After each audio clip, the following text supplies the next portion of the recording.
অসুখী একজন, Pablo Neruda. আমি তাকে ছেড়ে দিলাম, অপেক্ষায় দাঁড় করিয়ে রেখে দরজায়। আমি চলে গেলাম দূর দূরে। সে জানত না আমি আর কখনো ফিরে আসব না।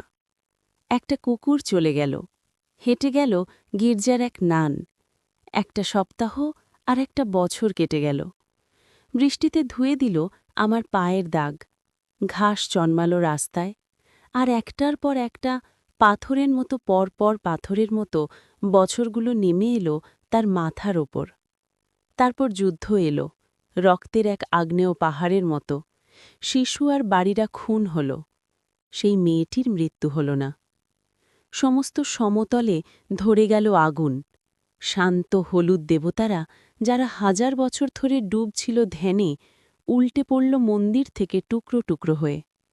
তারা আর স্বপ্ন দেখতে পারল না। সেই মিষ্টি বাড়ি, সেই বারান্দা যেখানে আমি ঝুলন্ত বিছানায় ঘুমিয়েছিলাম, গোলাপি গাছ, ছড়ানো করতলের মতো পাতা, চিমনি, প্রাচীন জলতরঙ্গ, সব চূর্ণ হয়ে গেল, জ্বলে গেল আগুনে।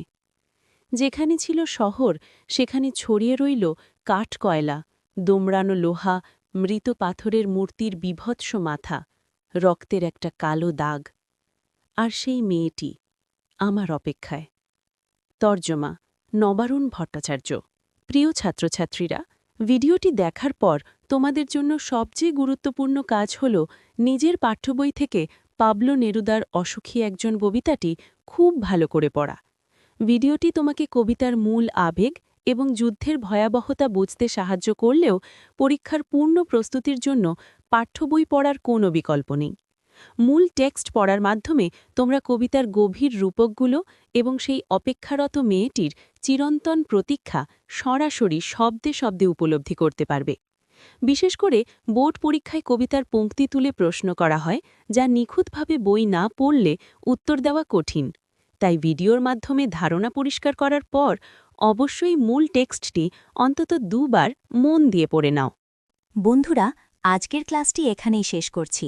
তবে মনে রাখবে, ভালো ফলাফলের জন্য এই আলোচনার পাশাপাশি তোমাদের টেক্সট বুক খুঁটিয়ে পড়া খুব জরুরি।